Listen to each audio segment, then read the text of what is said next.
The Old Man and the Sea Part 10. One came, finally, against the head itself, and he knew that it was over. He swung the tiller across the shark's head where the jaws were caught in the heaviness of the fish's head, which would not tear. He swung it once and twice and again. He heard the tiller break and he lunged at the shark with the splintered butt. He felt it go in, and knowing it was sharp, he drove it in again. The shark let go and rolled away. That was the last shark of the pack that came. There was nothing more for them to eat. The Old Man could hardly breathe now, and he felt a strange taste in his mouth. It was coppery and sweet, and he was afraid of it for a moment. But there was not much of it. He spat into the ocean and said, "Eat that, Galanos. And make a dream you've killed a man."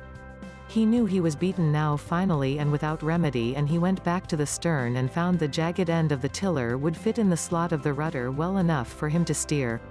He settled the sack around his shoulders and put the skiff on her course. He sailed lightly now, and he had no thoughts nor any feelings of any kind. He was past everything now, and he sailed the skiff to make his home port as well and as intelligently as he could. In the night, sharks hit the carcass as someone might pick up crumbs from the table. The Old Man paid no attention to them and did not pay any attention to anything except steering. He only noticed how lightly and how well the skiff sailed now. There was no great weight beside her. "She's good," he thought. "She is sound and not harmed in any way except for the tiller. That is easily replaced." He could feel he was inside the current now, and he could see the lights of the beach colonies along the shore. He knew where he was now, and it was nothing to get home. "The wind is our friend, anyway," he thought.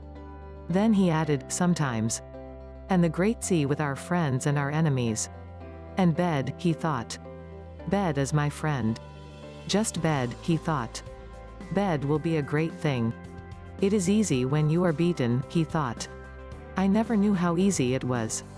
"And what beat you?" he thought. "Nothing," he said aloud. "I went out too far." When he sailed into the little harbor, the lights of the terrace were out, and he knew everyone was in bed. The breeze had risen steadily and was blowing strongly now. It was quiet in the harbor though, and he sailed up onto the little patch of shingle below the rocks. There was no one to help him, so he pulled the boat up as far as he could. Then he stepped out and made her fast to a rock. He unstepped the mast and furled the sail and tied it.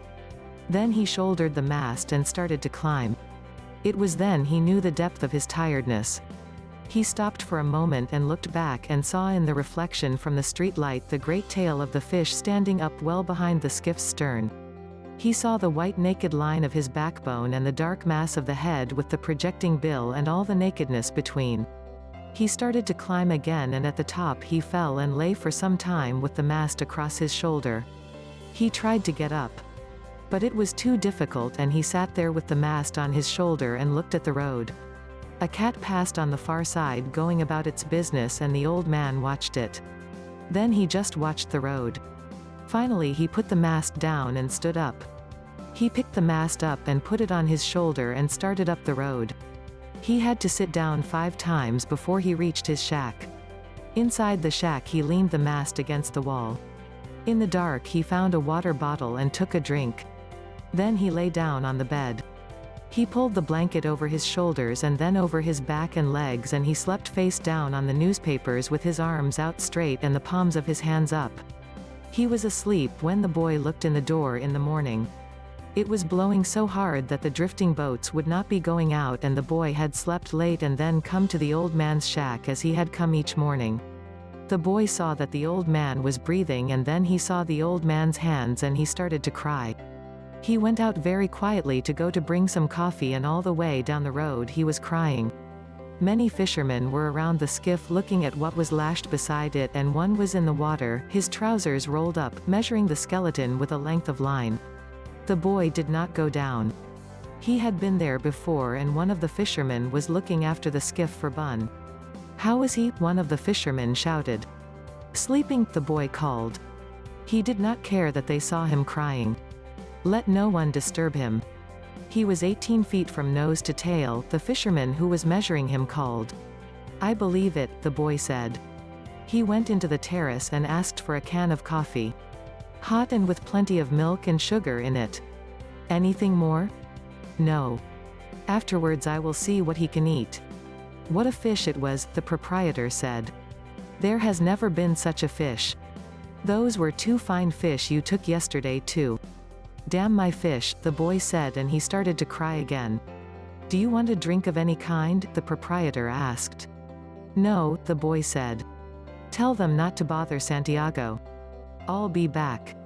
Tell him how sorry I am. Thanks, the boy said. The boy carried the hot can of coffee up to the old man's shack and sat by him until he woke. Once it looked as though he were waking. But he had gone back into heavy sleep, and the boy had gone across the road to borrow some wood to heat the coffee. Finally the old man woke. Don't sit up, the boy said. Drink this. He poured some of the coffee in a glass. The old man took it and drank it. They beat me, Manolin, he said. They truly beat me. He didn't beat you. Not the fish. No. Truly. It was afterwards. Pedrico is looking after the skiff and the gear. What do you want done with the head? Let Pedrico chop it up to use in fish traps. And the spear? You keep it if you want it. I want it, the boy said. Now we must make our plans about the other things. Did they search for me? Of course. With Coast Guard and with planes. The ocean is very big and a skiff is small and hard to see, the old man said. He noticed how pleasant it was to have someone to talk to instead of speaking only to himself and to the sea. I missed you, he said. What did you catch? 1 the first day. 1 the second and 2 the third. Very good. Now we fish together again. No. I am not lucky. I am not lucky anymore.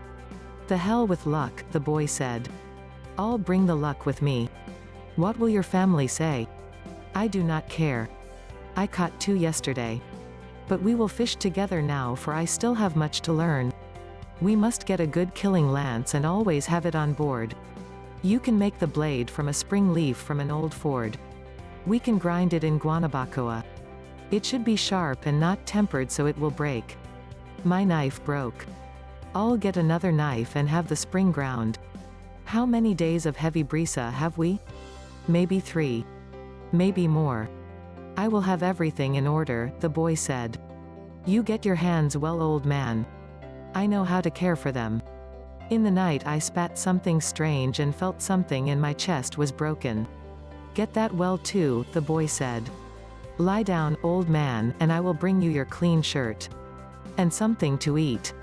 Bring any of the papers of the time that I was gone, the old man said. You must get well fast, for there is much that I can learn and you can teach me everything. How much did you suffer? Plenty, the old man said. I'll bring the food and the papers, the boy said. Rest well, old man. I will bring stuff from the drugstore for your hands. Don't forget to tell Pedrico the head is his. No. I will remember. As the boy went out the door and down the worn Coral Rock Road, he was crying again. That afternoon there was a party of tourists at the terrace, and looking down in the water among the empty beer cans and dead barracudas, a woman saw a great long white spine with a huge tail at the end that lifted and swung with the tide while the east wind blew a heavy steady sea outside the entrance to the harbor. What's that? She asked a waiter and pointed to the long backbone of the great fish that was now just garbage waiting to go out with the tide. Tiburon, the waiter said. A shark. He was meaning to explain what had happened. I didn't know sharks had such handsome, beautifully formed tails. I didn't either, her male companion said. Up the road, in his shack, the old man was sleeping again.